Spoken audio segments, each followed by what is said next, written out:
Alors bonjour à tous, bienvenue dans ce nouvel épisode de la Cosy Cosette, un nouvel épisode qui va être consacré aux lectures sous la pluie. Et pour ce premier épisode de la saison 2, je reçois mon premier invité masculin, Alexis. Donc Alexis, merci à toi d'être parmi nous et écoute, je vais te laisser te présenter à nos auditeurs.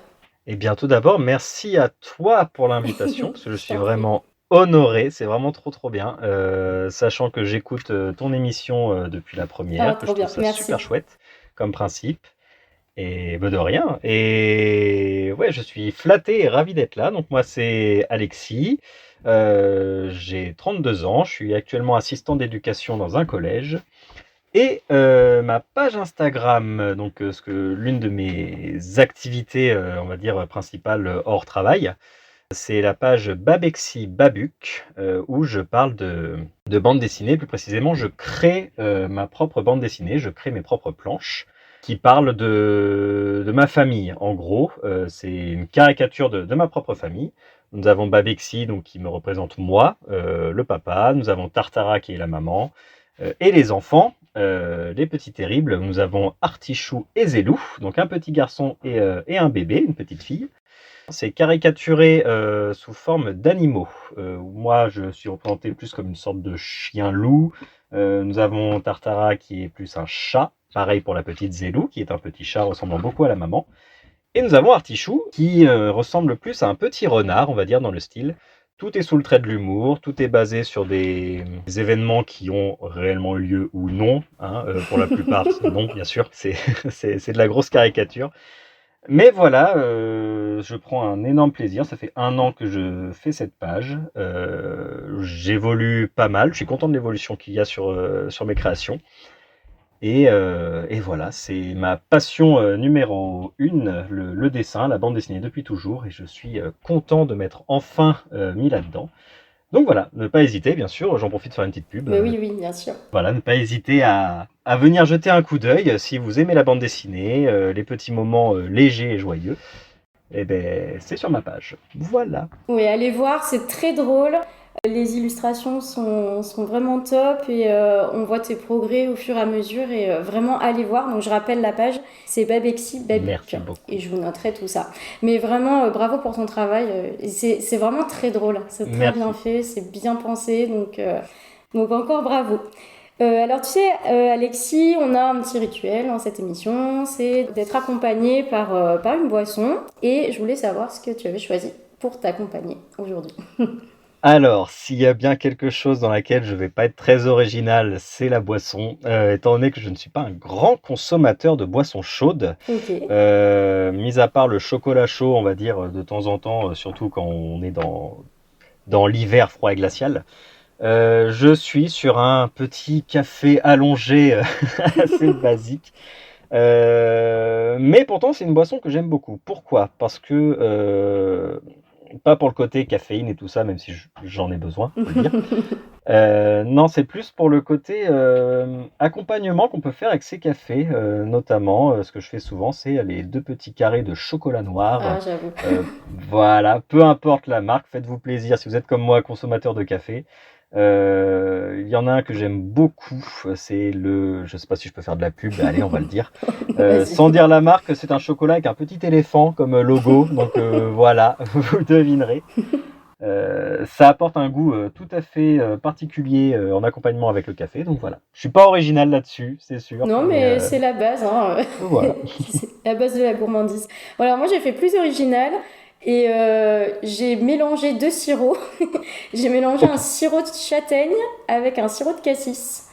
Et franchement, Oh, j'adore le mélange des deux. C'est un peu particulier, d'accord. mais c'est assez automnal avec la châtaigne et puis le cassis qui apporte une petite pointe acidulée. Donc c'est pas mal.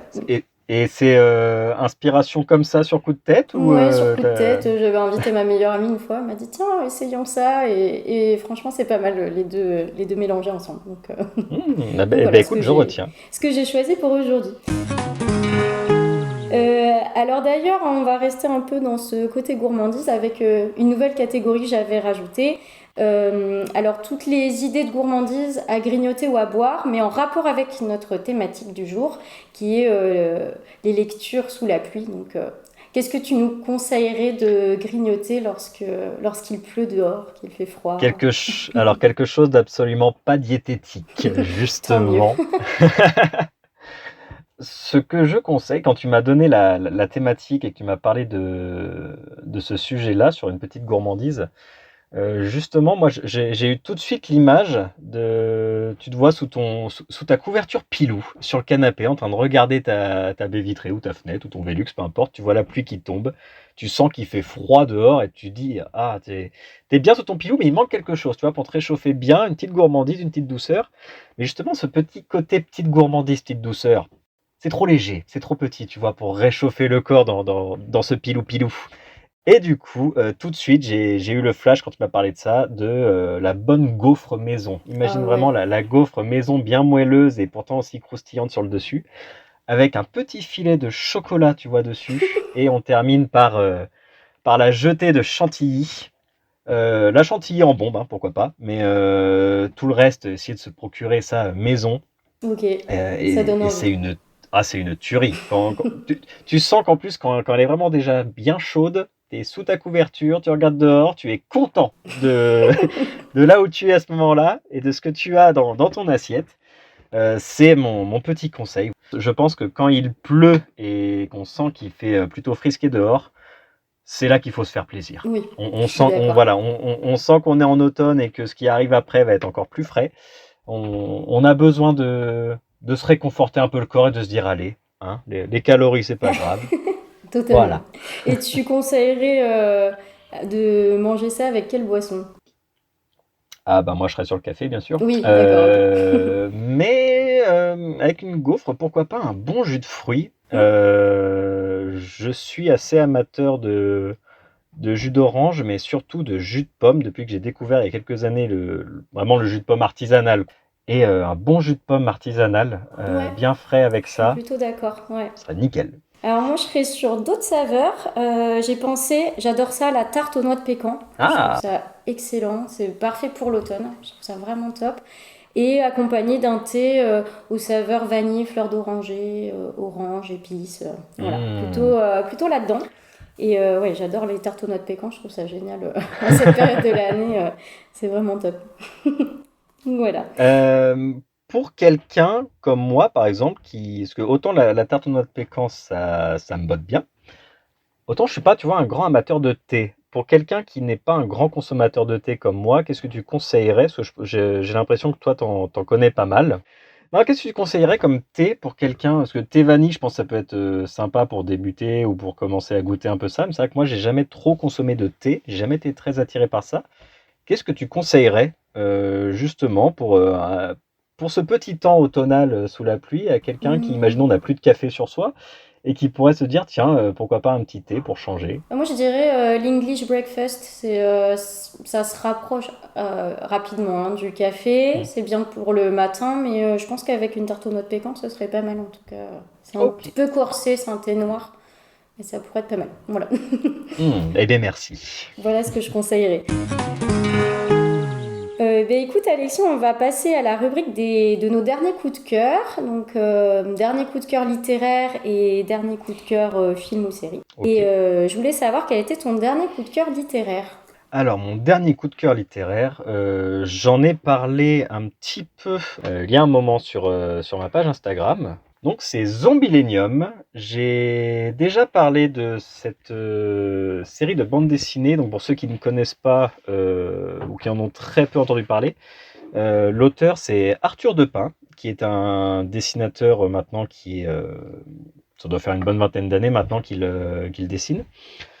Et Zombilenium, ça parle de quoi? C'est une bande dessinée sur un parc d'attractions qui est dirigé, c'est pas un spoil parce que c'est clairement l'histoire de base, c'est un parc d'attractions qui est entièrement dirigé par des monstres. Que ce Ok, soit tout type de monstres, nous avons des vampires, des momies, des squelettes. Voilà, tout le monde sait que le parc d'attractions est dirigé par des vraies créatures.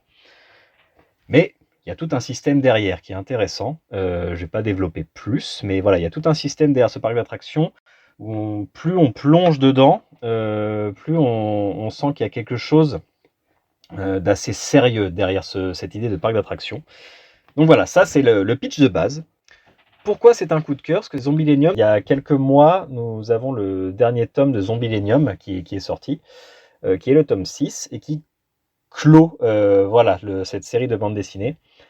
Et c'est vraiment un coup de cœur car c'est sorti, la première bande dessinée est sortie, je crois, il y a à peu près 10 ans. Ok. Donc ça fait 10 ans, voilà, donc ça fait 10 ans que cette série existe. Il y a même eu un dessin animé slash film d'animation qui est sorti sur le thème de Zombielenium il y a quelques années. Et moi, j'ai découvert cette bande dessinée littéralement l'an dernier. Je D'accord. n'avais jamais lu Zombielenium, je connaissais de nom. Et c'est en l'empruntant un jour à la médiathèque au hasard, j'ai emprunté les 4 premiers tomes et j'ai été conquis par le style. C'est très coloré et à la fois le trait il est assez simple. C'est assez cartoonesque aussi Mhm. sur le style. Et pourtant, ce cartoonesque se mêle avec un côté, donc il y a de l'humour bien sûr, il y a des petites punchlines assez sympas selon les personnages, mais ça se mêle quand même à quelque chose de plus sérieux et de plus dramatique derrière tout ça. Et je conseille énormément cette bande dessinée, car malgré les sujets, je pense que c'est accessible à tous. Et voilà. C'est un vrai coup de cœur, étant donné que voilà, le style est assez unique. Aujourd'hui, on a quand même pas mal de bandes dessinées qui se ressemblent un peu au niveau du style, au niveau des histoires de l'écriture. Celle de Zombielenium est vraiment unique. Ok. Je connaissais pas du tout et ça me donne très envie. En tout cas, t'en parles bien, donc, Ah bah merci.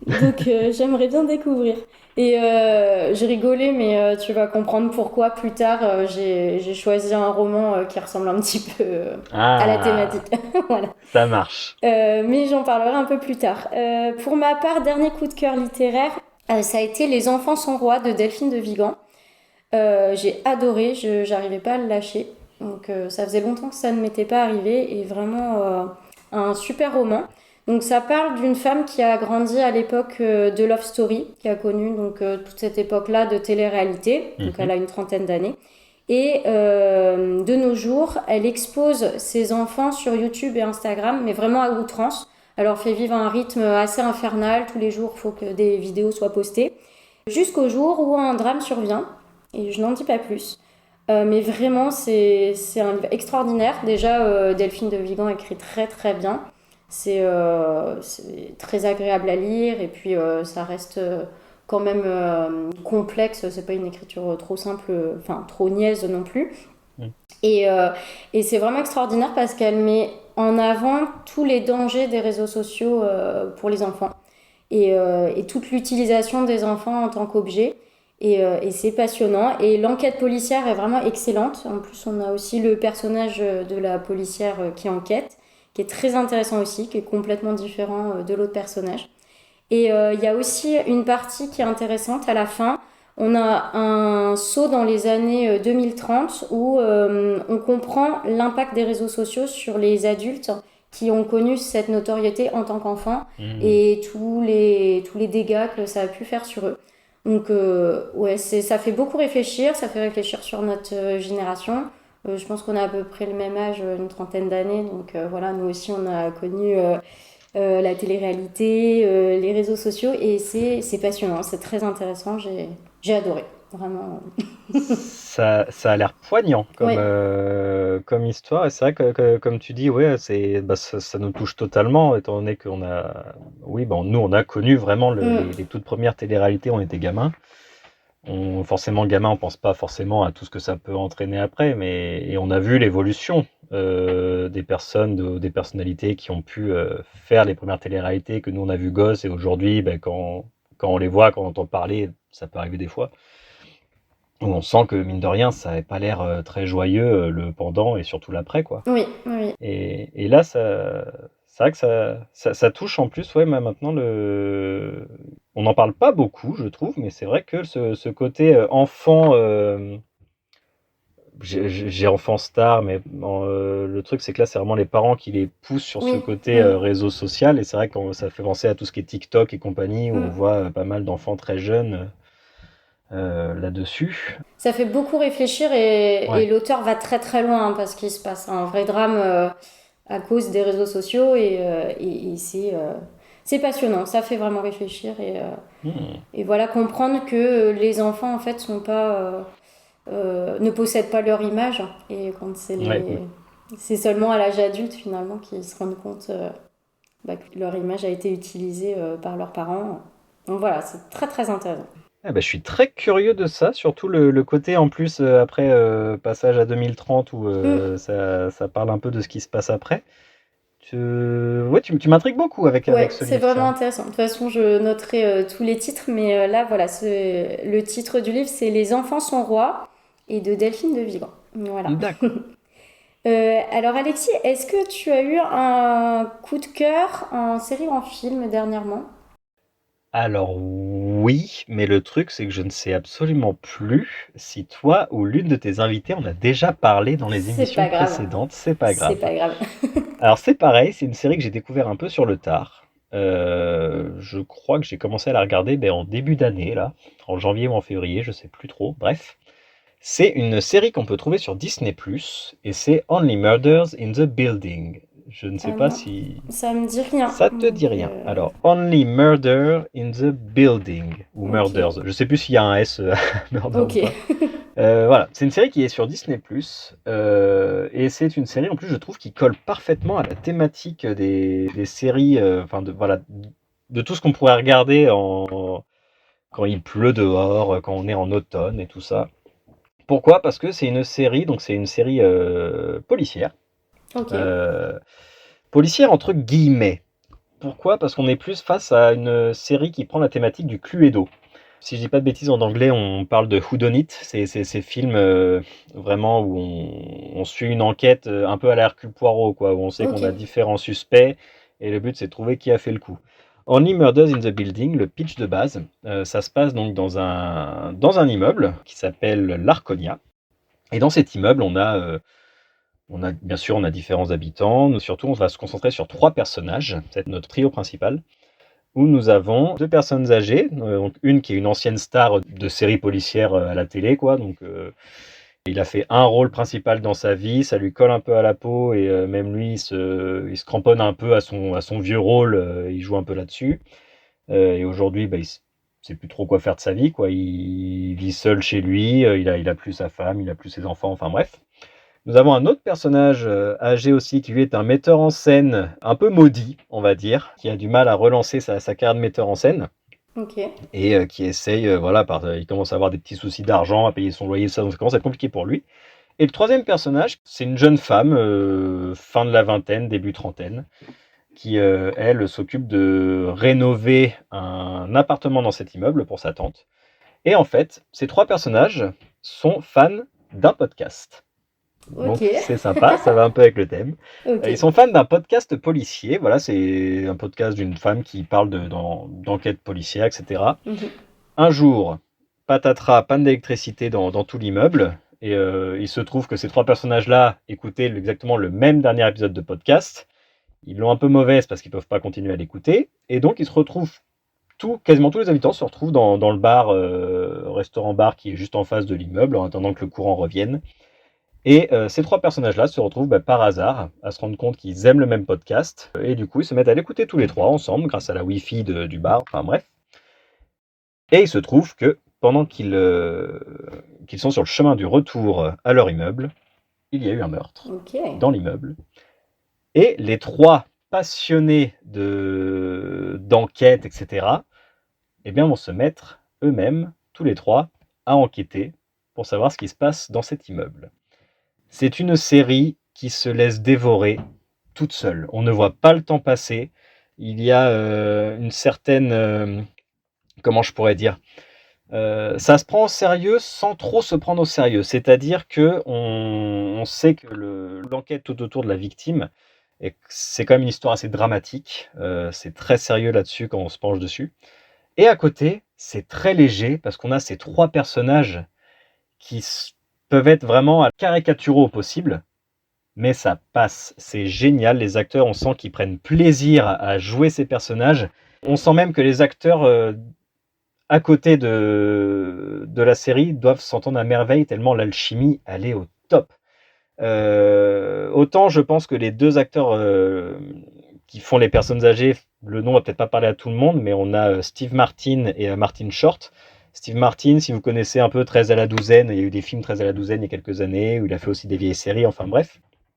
Et on a Martin Short qui, lui, il a joué dans pas mal de films romantiques des années 80-90, mais ça parlera pas forcément, je pense. Mais on a surtout la personne qui joue la jeune femme, c'est Selena Gomez. Donc là, je pense que tout le monde Ok. connaît à peu près le nom de Selena Gomez, tout le monde voit qui c'est. Les trois sont excellents. La série, comme j'ai dit, se laisse dévorer sans problème. Il y a 3 saisons. Si la troisième saison est un peu en dessous, je trouve, des deux autres, elle reste néanmoins très fun. On a des caméos et des guest stars dans chaque saison. On a du Sting, on a du Paul Rudd, on a du... Je vais pas tout dire, tiens, parce qu'il y a quand même Oui. de bonnes surprises. Voilà. Mais je vous conseille fortement cette série si vous êtes fan d'enquête policière, si vous aimez les petites enquêtes à la Cluedo pour savoir qui a fait le coup. Les 2 premières saisons sont vraiment très bien écrites. À chaque fois, même nous, on se met à enquêter en regardant un peu, on essaie de voir chaque détail de chaque épisode, on essaye d'enquêter à notre manière aussi en suivant les personnages. Et on se laisse avoir. Mine de rien, on se fait quand même avoir. Après, Ça, une c'est fois bien. qu'on comprend un peu les derniers épisodes, on se dit, oui, en effet, ça reste une série, ou voilà, on se doute un peu qu'en effet, c'était ce personnage-là ou ce personnage-là, mais c'est top. Voilà, donc Ok. je vous conseille à 100% cette série, c'est un vrai bonheur. Voilà. Génial. Franchement, ça donne très envie. Puis j'aime beaucoup tout ce qui est policier, donc convaincue là aussi. Eh ben, fonce dessus. C'est bien, ça donne plein d'idées quand on fait les podcasts, c'est chouette. Alors pour ma part, j'ai pas eu de coup de cœur de série ou de film dernièrement, donc je triche un peu et je vais présenter un autre coup de cœur littéraire. Mais Ok. un énorme coup de cœur littéraire que j'ai vraiment vraiment adoré, c'est Mémoire de la forêt de Michael Oui. Brun-Arnaud. J'en ai beaucoup parlé, on n'arrête pas de le voir sur Instagram. C'est un livre pour lequel j'étais un peu réticente pour le lire parce que en principe c'est un roman jeunesse, donc bon, moi j'aime bien en lire de temps en temps, mais c'est pas forcément ce que je préfère. Et finalement je me suis laissée convaincre, et heureusement, parce que ça a été juste un énorme coup de cœur. Donc l'histoire de Mémoire de la forêt, ça se passe dans la forêt de Belle-Écorce, dans laquelle tous les personnages sont des animaux. On a Archibald Renard qui tient une librairie dans laquelle les animaux viennent proposer le livre qu'ils ont écrit avec l'espoir qu'il soit acheté. Donc ça, c'est le début. Et on a un second personnage, Ferdinand Taupe, qui lui est atteint de la maladie de l'oubli-tout. Donc c'est une métaphore de la maladie d'Alzheimer. Et ce fameux Ferdinand est à la recherche de son livre dans l'espoir de retrouver la mémoire, parce qu'il est en train de tout perdre au fur et à mesure. Mais le problème, c'est qu'un mystérieux inconnu a acheté son livre. Donc lui, il ne lui reste plus que quelques photographies et sa mémoire un peu défaillante. Et il va partir à la recherche de ce mystérieux inconnu et de son livre en compagnie du libraire Archibald Renard. Et c'est juste magnifique. C'est difficile de trouver les mots parce que ça a été vraiment un énorme coup de cœur, mais c'est très émouvant. Les personnages sont vraiment très bien travaillés, et ce que j'ai adoré, et c'est pour ça aussi qu'à mon sens ça s'adresse plus aux adultes, c'est que c'est rempli de métaphores et de poésie. Il y a tout ce qui est autour de la maladie d'Alzheimer, enfin je peux pas en dire plus, mais il y a beaucoup beaucoup de métaphores, et c'est superbe. Il y a des passages tragiques aussi. C'est pour ça que je me dis que ça s'adresse peut-être plus aux adultes. Et les illustrations sont très belles. Et on est vraiment dans une ambiance de forêt chaleureuse, forêt cosy, tout ce qu'on aime, quoi. Donc là aussi, c'est idéal à lire lorsqu'il pleut dehors. Et il y a un vrai goût d'automne. Et en plus, les personnages goûtent certains plats qui sont vraiment en accord avec l'automne. Mm. Il y a toute une petite ambiance très chaleureuse. On a la librairie, on va avoir un salon de thé dans la forêt, on va avoir un chef d'orchestre dans la forêt, on va avoir plein de petites scènes comme ça. Et c'est magnifique, c'est très émouvant. Je sais qu'il y a certains lecteurs qui ont lâché une petite larme. Vraiment, c'est très très beau. Donc voilà, je conseille à tout le monde, vraiment, lancez-vous, c'est superbe. Est-ce que toi, tu as lâché ta petite larme? J'ai failli, mais j'ai failli. Mais c'est vrai que non, c'est très très émouvant.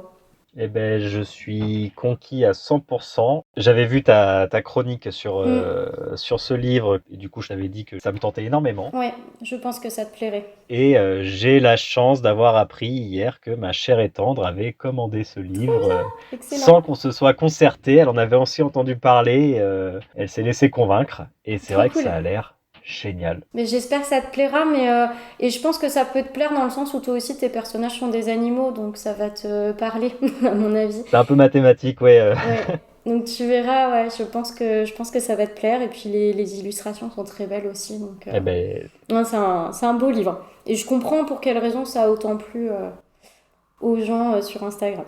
ouais, à la base, comme tu dis, c'est censé peut-être être plus un roman jeunesse, pas petite jeunesse, mais jeunesse. Et en fait, il y a une double lecture Oui, qui touche totalement. énormément les adultes, quoi. Ah oui, absolument, et c'est ce qui fait tout l'intérêt du livre, en fait, je trouve. Alors, on va rentrer dans le vif du sujet et on va passer à notre thématique, la thématique des lectures sous la pluie. Donc, les livres qu'on a envie de prendre voilà, sous un plaid alors qu'il pleut à verse dehors. Et donc, pour ma part, le premier livre que j'ai choisi, et tu vas voir le pendant avec Zombielenium, c'est La Foire des Ténèbres de Ray Bradbury. J'en ai beaucoup parlé là dernièrement, je viens juste de le terminer. Et génial, j'ai adoré. J'ai adoré, gros coup de cœur aussi. Donc, La Foire des Ténèbres, c'est l'histoire de deux petits garçons, Will et Jim, qui vont découvrir une fête foraine hantée qui s'est installée proche de chez eux en pleine nuit, quelques jours avant Halloween. Donc, On, on perçoit bien on est bien dans l'ambiance. le thème, là. Et donc, cette foire est remplie d'attractions lugubres. Donc, parmi ces attractions cauchemardesques, on va avoir un carrousel qui tourne à rebours et inverse le cours du temps. On va avoir la plus belle femme endormie dans un bloc de glace. Aussi un homme qui a le pouvoir d'exercer les vœux les plus fous. On a toutes sortes d'attractions. Et j'ai adoré parce qu'on a une ambiance très glaçante, mais qui n'est pas du tout dans les clichés. On n'est pas dans le sanglant, dans l'horrifique. C'est vraiment, c'est plutôt cette thématique de cauchemar, de rêve, quelque chose d'un peu fantasmagorique, mais on n'est pas Hmm. du tout dans le gore, absolument pas. Et c'est vraiment idéal à lire sur la pluie parce que cette foire des ténèbres, c'est la foire des cauchemars de l'enfance, de la nuit. Et en même temps, ce qui est incroyable, c'est l'écriture de Bradbury. Je ne connaissais pas du tout. Et c'est assez spécial, mais c'est rempli de poésie. J'adore son style. C'est plein de poésie, c'est plein de métaphores là aussi. Assez poussé, donc parfois on est un peu décontenancé, on comprend pas toujours tout et il faut accepter de pas tout comprendre aussi. Mais c'est vraiment très intéressant cette écriture-là et ça fait toute la beauté du livre qui va justement mettre en valeur le bien et le mal, les rêves, les cauchemars, mettre aussi en valeur le surnaturel et la réalité. Et il y a toute une réflexion aussi autour du temps qui passe, de la jeunesse, de la vieillesse. Et c'est hyper intéressant. Et même si on comprend pas tout, c'est très beau. Je trouve que son écriture est très poétique et c'est à lire. Donc Hmm. je conseille vivement. Je suis pas sûre que ça plaise à tout le monde, hein, c'est spécial. Mais rien que pour l'ambiance, vraiment c'est un vrai roman d'ambiance et quand il pleut, c'est génial quoi. Cette foire hantée, c'est top à lire. Je pense que ça pourrait te plaire aussi, ce genre Ah, de livre. bah, écoute, j'adore le thème du fantastique, de l'horreur, et je vais en parler après d'ailleurs, parce que je crois que nous avons un écrivain qu'on aime bien en commun. Oui, Mais oui, ça donne très envie, parce que de ce que je comprends, c'est qu'on est, comme tu dis, on n'est pas sur du gore ou sur de l'horreur pure, on est vraiment plus pas du sur tout. Ouais. de l'angoisse, plus sur De le... l'angoisse, de l'angoisse Ouais, poétique. Je sais voilà, c'est ce que j'allais pas, dire, ouais. c'est compliqué à expliquer, mais c'est comme ça que j'expliquerai les choses. En tout cas, angoisse poétique, ouais. Bah, écoute, ça donne très Donc envie. voilà, La Foire des Ténèbres de Ray Bradbury. Alors dis-nous, toi, quelle est la première lecture que tu conseillerais Alors, lorsqu'il pleut à verse dehors? étant plutôt penché bande dessinée, j'ai quand même donc un auteur que j'aime beaucoup de livres, de romans. J'en ai pas mal dans ma petite bibliothèque. C'est le seul, l'unique, le grand Stephen King, bien sûr, Ah, avec un recueil. Pour être tout à fait honnête, c'est un livre que j'ai depuis quelques années. Ça doit faire plus de 10 ans que j'ai ce livre. Et quand tu m'as donné la thématique, autant j'avais plein de bandes dessinées qui me venaient en tête, où je me disais, ouah, ça va être dur de choisir ou autre, mais autant il y a un roman quand même qui m'est venu en tête, instinctivement, c'est Juste avant le crépuscule, donc de Stephen King. Il a l'air grand comme bouquin, mais en fait ça se lit assez rapidement. C'est un recueil de nouvelles, 13 nouvelles exactement. Il y en a qui sont assez courtes, par exemple ça peut faire 3-4 pages, autant d'autres qui sont plus sur une vingtaine. Et ce qui est génial avec ce livre, c'est que c'est un thème différent à chaque fois. On connaît King, on sait comment il écrit. Il a un talent pour faire monter l'angoisse petit à petit. Il s'attarde beaucoup sur des descriptions qui amènent l'ambiance, et nous, on est juste là, on dévore les pages en se disant oui, bon d'accord, mais allez, il faut qu'il se passe quelque chose. Et pourtant, on peut pas s'empêcher de lire ces descriptions et ça nous prend aux tripes. Et là, ce qui est génial avec ce livre, c'est qu'on passe par différents types d'angoisse, différents types de peur, et en même temps, c'est pas forcément de la peur qui va prendre le lecteur, ça peut être aussi la peur qui prend directement les personnages, sans que nous, on soit vraiment dans cette peur aussi, on est plus dans l'envie de comprendre ce qui se passe. Nous avons des histoires qui sont extrêmement poétiques. Pourquoi c'est idéal? Parce que en temps de pluie ou de ce temps un peu grisonnant ou autre, je peux comprendre que parfois ça peut être compliqué de se mettre dans un grand roman, de commencer une grosse histoire. Si vous êtes comme moi à aimer un peu varier les activités, par exemple, c'est vrai que moi j'aime beaucoup lire, j'aime beaucoup dessiner. J'ai une autre petite passion qui est le jeu vidéo aussi, principalement des jeux vidéo d'horreur, donc je reste toujours dans cette thématique-là. Mais j'aime bien faire, étant donné qu'avec des enfants, j'ai pas forcément beaucoup de répit dans une journée, j'aime bien essayer de varier plusieurs activités. Et je peux être frustré si je lis un roman et que je me fais couper en plein milieu d'un chapitre ou autre et que j'ai pas le choix, je suis obligé de mettre mon petit marque-page, et au final, quand on reprend la lecture le lendemain ou 2 jours après, on se dit ah oui, mais zut, c'est qui lui déjà ou autre. Ce qui est bien avec ce livre-là, c'est quitte à choisir directement sa nouvelle, vu qu'il n'y a pas de lien entre chaque nouvelle, on peut en choisir une, quitte à se dire allez, je prends la plus courte ou autre. Et le soir, on peut en choisir une plus longue si on est tranquille dans son lit, avec la pluie qui tombe derrière sur les fenêtres. Ça accompagne parfaitement l'ambiance. Ok. Et ça accompagne l'ambiance de n'importe quelle histoire. On a des histoires qui sont vraiment pas dans le gore, mais on va être dans la peur primaire, quoi, dans le plus froid et le plus violent qui soit. On a des peurs qui sont d'une poésie, mais pure. La toute première histoire, je ne vous la spoile pas, je ne vous en parle pas, mais elle est juste magnifique. Comme je dis, ce livre, je me suis replongé dedans la semaine... Non, pas la semaine dernière, mais la semaine dernière, quand tu m'as parlé, quand tu m'as invité, je me suis replongé dedans tout de suite. Et la première histoire, c'est celle que je me rappelais, mais quasiment par cœur. Tellement elle m'avait marqué, alors que ça faisait une dizaine d'années que je n'avais pas relu ce livre. Et nous avons des histoires de violence. Il y a de la violence même conjugale. Il y a de la violence qui peut être physique ou morale. On a de la peur primaire, la violence du monde extérieur. On a ce genre de choses. Mais c'est un livre qui est incroyable dans le sens où on voit que King arrive à jongler, mais d'un style à un autre, tout en gardant le sien. Je ne sais pas si j'arrive à me faire comprendre vraiment, mais en gros, il arrive à varier la narration, et pourtant, même si on lit une histoire et une autre, qui n'ont absolument rien à voir, même dans l'écriture, on sait que c'est lui qui l'a faite. On sait que c'est lui qui l'a écrite. Mais il arrive... Excuse-moi, je te coupe un peu. Il arrive vraiment à créer des ambiances. On est complètement plongé dans une ambiance avec lui. Alors certes, il y a des longueurs, mais comme tu dis, on a envie de continuer. Et il nous plonge vraiment dans une ambiance, quoi. Je ne peux pas dire plus que ça, mais ouais, je trouve ça incroyable. Il est très très fort pour ça. Exactement. Donc voilà, je recommande ce livre. Je parle beaucoup, je suis désolé. Mais voilà. On est là pour ça. Et non, je lui fais confiance. Hein.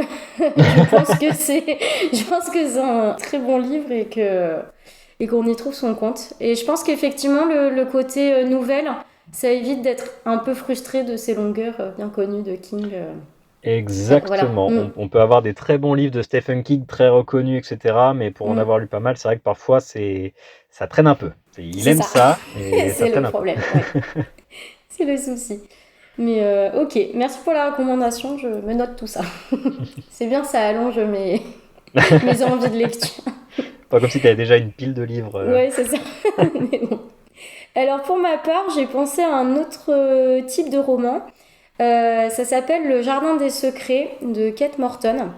J'ai découvert cet auteur et j'ai adoré son style. Tu vas comprendre, c'est toujours un peu le même genre d'histoire, avec une alternance passé-présent, des manoirs, des sagas familiales, etc. Donc là, cette histoire du Jardin des Secrets, ça se passe sur 3 générations de femmes. Ça va commencer en 1913 en Australie, où on a une petite fille qui est retrouvée abandonnée sur un bateau arrivant d'Angleterre, avec pour seul bagage une valise contenant quelques vêtements et un livre de contes. Et donc, cette petite fille va être recueillie par un couple, et c'est seulement à l'âge de ses 21 ans qu'elle va apprendre qu'elle a été adoptée par ce couple. Et donc, ça la travaille, et des années plus tard, elle décide de partir à la recherche de son passé, en Cornouailles, et d'aller donc dans un manoir pour faire ses recherches au domaine de Blackhurst. Et donc, cette femme va mourir, et à sa mort, sa petite fille va poursuivre l'enquête et se rendre à son tour en Angleterre afin de percer les secrets du domaine et de comprendre l'histoire de sa grand-mère. Donc c'est, tu vois, toute cette ambiance secret de famille, manoir, Cornouailles, voilà, cette Là, ambiance-là, je vois bien. c'est génial parce que c'est vraiment à lire au coin du feu avec la pluie battante et l'écriture de Kate Morton est géniale pour ça. Je trouve qu'elle arrive très bien à faire l'alternance passé-présent avec les flashbacks et à, comment dire, à ce qui est du suspense avec tous ces secrets de famille. Hmm. Et c'est vraiment super. J'ai adoré l'écriture de cet auteur et j'ai très envie de lire d'autres livres. Après, le souci, c'est qu'elle écrit des très gros pavés. Celui-ci, il fait 700 pages. Donc, Et puis pas écrit en gros caractères, je suppose. non, non, non, faut quand même se mettre dedans. Mais après, voilà, c'est toute une ambiance. C'est très agréable et donc on a ce manoir et avec à l'extérieur un jardin qui a un labyrinthe et il y a plein de secrets autour de ce labyrinthe. Voilà, on est vraiment dans les secrets de famille et les personnages des 3 générations sont vraiment bien construits, bien travaillés.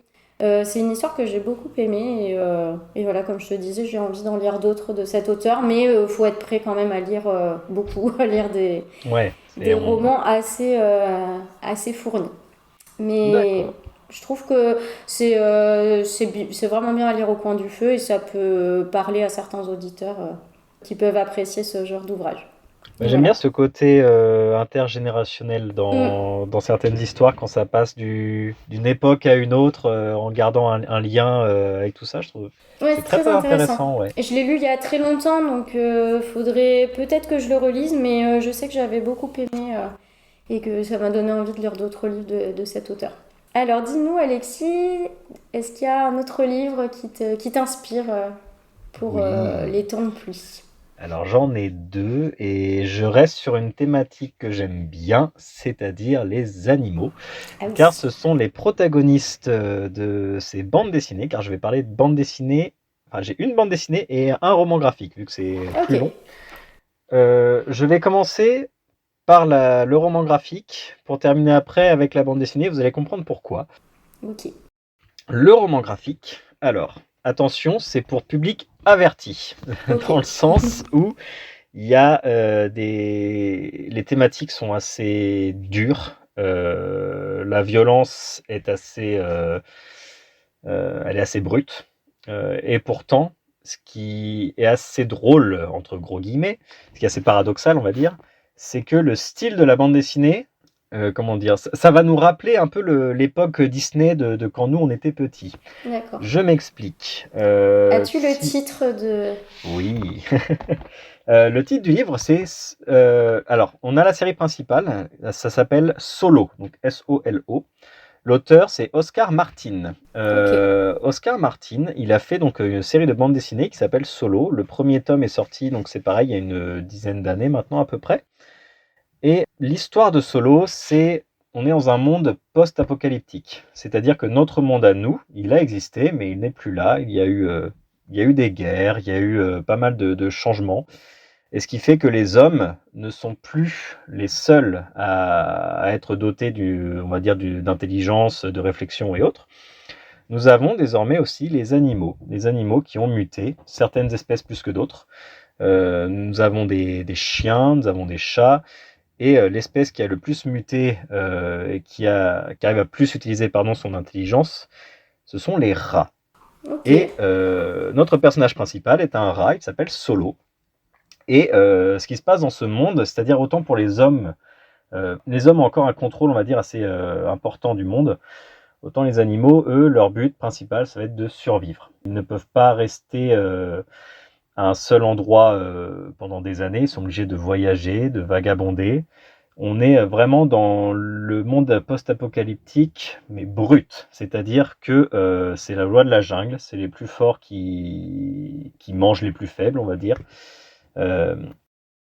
Et pourquoi je parlais de traits un peu époque Disney de notre enfance, c'est parce que le trait d'Oscar Martin se rapproche beaucoup, si le nom Don Bluth vous parle, ça se rapproche beaucoup du style de Don Bluth. Don Bluth, c'était qui? C'était un animateur qui a travaillé pour Disney et après pour beaucoup d'autres boîtes. Mais si je vous dis par exemple Fievel dans les dessins animés, si je vous parle de certaines animations dans Bernard et Bianca, donc je parle vraiment de vieux dessins animés, eh bien, Don Bluth, il avait un style assez particulier et Oscar Martin s'inspire beaucoup de ce style, ce qui fait que nous avons en regardant les dessins, on peut tomber sur une page, s'il n'y a pas de violence et rien, on se dit « Wow, c'est génial, c'est une histoire pour enfants ou autre ».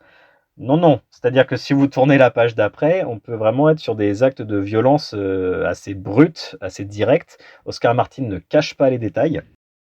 Et pourtant, on se laisse happer par l'histoire. Ça se laisse dévorer vraiment tout seul, mais quand je dis public averti, c'est que vraiment, voilà, c'est pas à mettre dans les mains de tout le monde si vous n'aimez pas trop ce style. Ça, c'est Solo, c'est la série principale, et moi, je voulais plus parler donc d'une série qui est dérivée. C'est toujours scénarisé cette fois par Oscar Martin, mais c'est dessiné par quelqu'un d'autre. C'est dessiné par Álvaro Iglesias. Je ne sais pas si je le prononce bien. Mais on reste sur Solo et c'est des histoires annexes. On se concentre sur d'autres personnages, donc le style de dessin aussi est différent. Et je veux parler de Solo Chemin Tracé, donc c'est le nom de la série, et du tome 1 qui est Fortuna. Fortuna, c'est qui? On reste toujours sur ce monde post-apocalyptique. Notre héros est une chatte qui a eu une vie très difficile, c'est-à-dire qu'elle essaie de survivre avec sa famille au tout début. Les événements font qu'elle se retrouve à devoir voyager toute seule. Et on suit son voyage de enfant jusqu'à adulte. On voit son parcours, on voit les rencontres bonnes comme mauvaises qu'elle fait. Et c'est idéal à lire par temps de pluie ou autre. Pourquoi? Parce qu'on va rester par contre sur un côté un peu plus déprime du temps de pluie. Dans le sens où l'automne, on sait qu'on a des petits passages à vide en automne, hein, ça arrive à tout le monde, c'est normal, changement de temps, changement d'ambiance, changement de ciel. Eh bien, ce livre-là nous accompagne, mais sans nous déprimer. C'est-à-dire qu'on suit une aventure qui... Il y a des rebondissements, ça monte, ça descend, mais on ne peut pas s'empêcher de suivre cette héroïne qui fait tout ce qu'elle peut pour pouvoir survivre. Et il y a une poésie qui se dégage du style du dessin et même les moments tragiques, car il y a vraiment de la tragédie dans ce livre-là, dans cette histoire. S'il y a des âmes sensibles qui peuvent avoir par exemple du mal, ou même des personnes qui ont du mal à pleurer ou à se laisser toucher par un événement ou un autre, autant on peut réussir à être touché dans un livre, je trouve, car on a l'imagination qui travaille beaucoup, autant une bande dessinée, je peux comprendre que ça peut être compliqué parce qu'on a déjà l'image devant nous. Oui. Mais dans cette bande dessinée-là, il y a un moment en particulier dont je ne parlerai pas, mais qui vous prend aux tripes et on se lie tout de suite avec notre personnage principal. Je recommande énormément cette série de bandes dessinées. On n'est pas obligé de connaître la série principale pour lire la série annexe. Moi, j'ai découvert la série annexe avant la série principale et à part l'univers qui a vraiment un lien, les personnages entre eux, pas tant que ça. Donc du coup, on peut se passer de Solo de base, on peut se concentrer sur Solo Chemin Tracé, et je recommande énormément Chemin Tracé, premier tome Fortuna, qui est le nom de l'héroïne. C'est un vrai bijou, mais attention, je redis une fois de plus, ce n'est pas forcément pour tout le monde. Mais voilà, si vous voulez vous mettre dans la bande dessinée un peu plus adulte, je vous recommande celle-ci. Ok, ça a l'air intéressant aussi. Ça l'est, Ok. c'est très très chouette, mais voilà, c'est vrai que je voulais en parler parce que je sais que c'est pas forcément un style qui peut parler à tout le monde Mm. et ça peut être compliqué surtout en matière de bande dessinée, quand on n'est pas forcément intéressé par le sujet ou qu'on n'est pas trop connaisseur. Bah, faut savoir qu'il n'y a pas que du Gaston, il n'y a pas que du Boulet Bill, Oui. Mm. il y a beaucoup de choses, il y a beaucoup d'autres thèmes. Oui, c'est vrai. Euh, C'est et voilà. intéressant de s'ouvrir à tous ces genres différents. Donc, merci de nous les faire découvrir parce que, pareil, en bande dessinée, je connais pas grand-chose. Donc ça m'intéresse justement d'en connaître un peu plus. Donc, merci beaucoup. Et ben de rien. Alors, de mon côté, bon, j'ai choisi un autre livre complètement différent parce que je sais que parmi les auditeurs, il y en a certains qui adorent les Cozy Mystery. Est-ce que Mhm. tu sais ce que c'est? Cozy Mystery. Oui. Un cas comme ça ne me C'est, parle pas, je en gros, t'avoue. c'est ce qui va être des enquêtes policières dans une ambiance assez chaleureuse. Donc, généralement, on a des Ah gros clichés, salon de thé, ambiance britannique, Est-ce que manoir. ça me fait penser à une série de livres, je n'ai plus le nom, mais à chaque fois c'est lié avec une gourmandise. Je Oui, crois que c'est des voilà, enquêtes bah ça, tout à policières fait, et... c'est l'archétype du Cozy Mystery, c'est meurtre et D'accord, pépites de chocolat, meurtre et Charlotte aux fraises, etc. c'est ça, voilà, ok. Voilà, donc c'est Ok, ce genre-là. j'imagine bien. Je sais qu'il y en a beaucoup qui aiment ce genre, alors moi c'est pas ce que je préfère, mais de temps en temps j'aime bien en lire. Et je trouve que c'est idéal quand il pleut, justement. C'est vrai. C'est vraiment pas mal. Ça met de bonne humeur, et puis en même temps il y a quand même du suspense, il y a une enquête, donc c'est intéressant. Et donc là je voulais parler du tome 1 d'été meurtrier d'Oxford, qui s'appelle Chou à la crime. Oh. Alors, l'histoire de ce chou à la crime, c'est l'histoire de Gemma qui a quitté son emploi pour ouvrir un salon de thé traditionnel anglais à Oxford. Et les affaires fonctionnent plutôt bien pour elle, jusqu'au jour où elle va découvrir, en ouvrant sa boutique, qu'un touriste américain a été tué par l'un de ses fameux scones. Donc, c'est vraiment un cosy mystery avec tout ce qu'on aime, une ambiance très chaleureuse, salon de thé anglais, pâtisserie, Université d'Oxford, enquête policière. Et c'est vraiment très sympa à suivre parce qu'on a tout de même pas mal de suspense. Alors pour ma part, j'avais deviné qui était le coupable, mais je n'avais pas deviné la raison, donc l'effet de surprise a été tout de même présent. Ah. Mais c'est un très bon cosy mystery, panier, et l'histoire se lit toute seule et ça m'a donné envie de continuer et de lire les autres tomes. Donc vraiment, c'est un cosy mystery que je conseille, qui réunit tout ce qu'on aime dans un cosy mystery, et je pense que ça peut plaire à pas mal d'auditeurs qui apprécient ce style. Ok, ça a l'air très sympa. C'est sympa, de temps en temps ça détend, hein, ça prend pas la tête. C'est une enquête policière, mais dans une ambiance très chaleureuse, voilà, avec souvent il y a des recettes de cuisine. Là dans celui-ci on a une recette de cuisine à la fin. Donc voilà, ça se lit tout seul, c'est sympa. C'est pas de la grande littérature, mais c'est Tant chouette. qu'il n'y a pas la recette du meurtre, C'est ça a l'air ça, très sympa. exactement. Alors, et toi, Alexis, je crois qu'il te reste une bande dessinée à nous Oui. présenter. Il me reste une petite bande dessinée. On reste sur le thème des animaux et cette Parfait. fois, on part vraiment sur quelque chose de beaucoup plus doux, beaucoup plus sympathique et beaucoup plus mignon qui est sorti cette année et c'est Poltron Minet. Je connais pas du tout.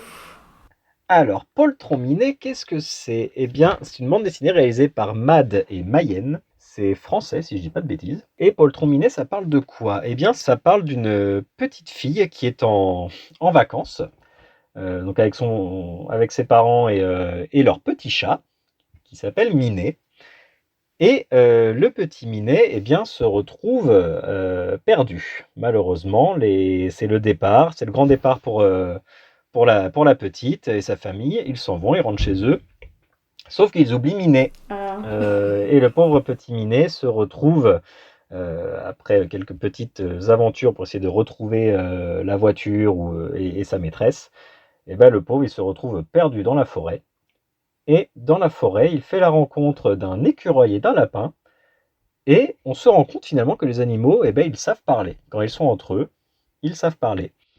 Et notre petit Minet se fait très rapidement surnommer Poltron Minet et s'en vient l'aventure pour essayer de retrouver sa maîtresse, mais il est obligé de passer par cette forêt, d'où le côté un peu automnal, car vraiment quand on voit les couleurs et le style de la bande dessinée, c'est assez coloré et en même temps c'est fait à l'aquarelle, quoi, à l'ancienne, à la classique, et du coup c'est vraiment très très joli, les couleurs ressortent bien, le style aussi est vraiment mignon tout plein, et pourtant derrière ce côté mignon tout plein, il y a beaucoup de mystères derrière cette forêt. Notre petit poltron Minet fait la rencontre de divers personnages. On se rend compte qu'il y a une vraie société d'animaux dans la forêt et que chacun a un peu son grade, un peu son style. Et plus on avance, plus on se rend compte que notre petit poltron Minet, eh ben, il n'est pas prêt de sortir de cette forêt, car il va se passer beaucoup de choses, beaucoup d'aventures, beaucoup de rencontres, peut-être trop. S'il y a un petit point que je devrais dire dans ce livre, c'est que c'est une bande dessinée classique. Une bande dessinée classique, on est entre 40 et 50 pages, 50 pages grand maximum. Et le truc, c'est qu'il y a beaucoup de choses. Il y a beaucoup de rencontres, et il y a tellement de mystères qui s'ajoutent page après page, qu'on se dit, bah attends, Poltron, ne va pas trop vite, quoi. Attends un peu, il se passe des choses là, ce personnage. Il a peut-être encore plein de choses à nous raconter. Qu'est-ce qui se passe? D'où il vient? On se rend compte vite qu'il a l'air d'avoir des histoires de trahison, de conflits familiaux ou de race. Enfin, il y a plein de choses. Et en fait, ça nous tease un peu la suite. C'est-à-dire que quand cette bande dessinée est sortie, on la lit, on voit ce qui se passe, et à la fin, tout ce qu'on veut, c'est bah, allez, sortez le tome 2, il nous faut la suite. Pourquoi? Parce qu'il se passe tellement de choses, mais qui ne sont pas assez développées. C'est à la fois un petit reproche que je peux donner, mais en même temps, c'est bien joué. Pourquoi? Parce que le mystère, on voit un personnage, il n'a même pas besoin de dire une ligne, on veut en savoir plus. Ok. Le style de dessin est vraiment top. Il y a beaucoup d'humour. Notre petit personnage est vraiment très attachant, ses compagnons aussi. Voilà, je recommande énormément Poltron Minet. C'est un petit bonbon coloré qui nous laisse un peu sur notre faim, mais on a hâte d'avoir la suite du paquet, quoi. C'est-à-dire qu'on le cherche, on le veut. C'est un petit coup de cœur, c'est vrai, celui-là aussi, j'aurais pu le présenter en coup de cœur, mais je trouve qu'il va bien avec le thème. Voilà, n'hésitez pas à sauter dessus, c'est vraiment top, mais attendez-vous quand même à être frustré, ce qui est normal. D'accord. Ouais, ça donne envie. Je suis curieuse. T'en parles bien en tout cas. Merci beaucoup. Donc oui, ça donne envie. Alors pour ma part, le dernier roman auquel j'ai pensé à lire lorsqu'il pleut dehors, je ne sais pas si tu l'as lu, c'est Misery de Stephen King. Oui, oui, oui, oui. Est-ce que tu l'as bien aimé ou pas? Parce que les avis sont mitigés. Misery. J'ai un petit problème avec Misery, c'est que j'ai vu l'adaptation cinématographique avant de lire le Ah roman. Donc mince. je pense Oui, que d'accord. ça peut jouer un peu sur mon avis. Hmm. Et je l'ai lu il y a un moment, Misery. Mais je sais que j'avais passé un bon moment devant. Hmm. Mais à chaque fois quand je lisais, j'avais le film dans ma Oui, tête. Donc d'accord. Et oui, j'ai fait l'inverse. voilà, Ce qui est t'as mieux. bien fait. Mais donc Misery, pour ceux qui ne l'auraient pas lu, ça parle d'un romancier très célèbre grâce à son héroïne Misery, mais il en a eu un petit peu assez d'écrire des romans avec cette héroïne et a choisi de la faire mourir pour se concentrer sur un autre livre, celui qu'il a toujours rêvé d'écrire. Le problème, c'est qu'un jour, il a un accident de voiture sur une route enneigée, dans un coin perdu, et lorsqu'il reprend conscience, il est allongé sur un lit, les jambes broyées dans l'accident. Et il a été sauvé par une femme qui est une admiratrice de ses livres, donc on se dit super chouette. Mais elle ne lui pardonne pas d'avoir tué Misery et elle va le lui faire payer. Donc là, moi, ce que j'apprécie dans ce roman, c'est qu'on est vraiment dans un huis clos terrifiant, c'est hyper oppressant. On se demande bien ce qui va arriver à cet auteur qui est séquestré, qui ne peut pas s'enfuir par cette folle hein, qui lui fait subir un enfer. Et oui, King est encore très fort là aussi pour créer toute une ambiance, cette ambiance de séquestration.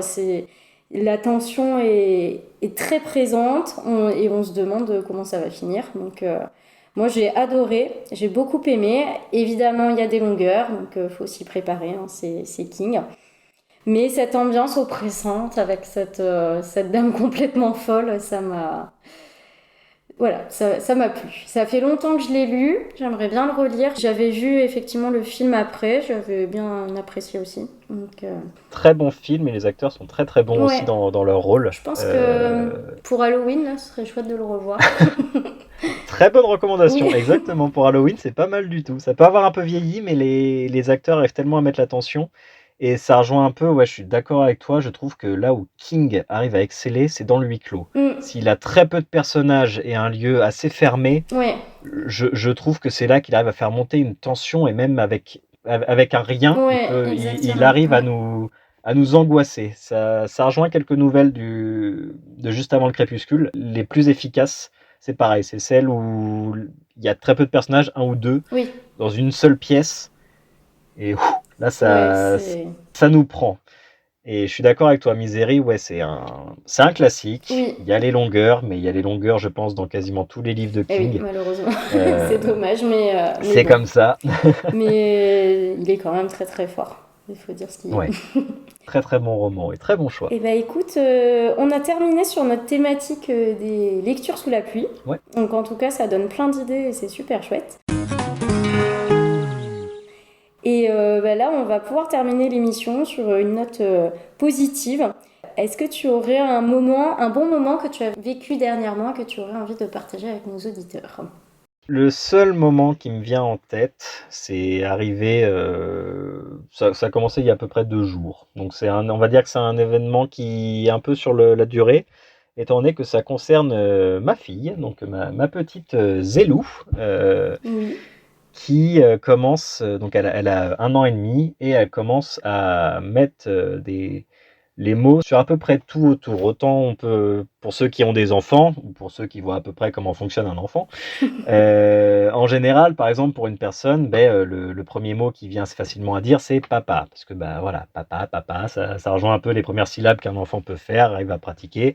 Et pour Zélou, donc pour ma fille, tout était à peu près papa. Autant elle comprenait très bien, autant voilà, ça c'était papa, ça c'était papa. Si on voulait désigner une personne, c'était papa, c'était facile.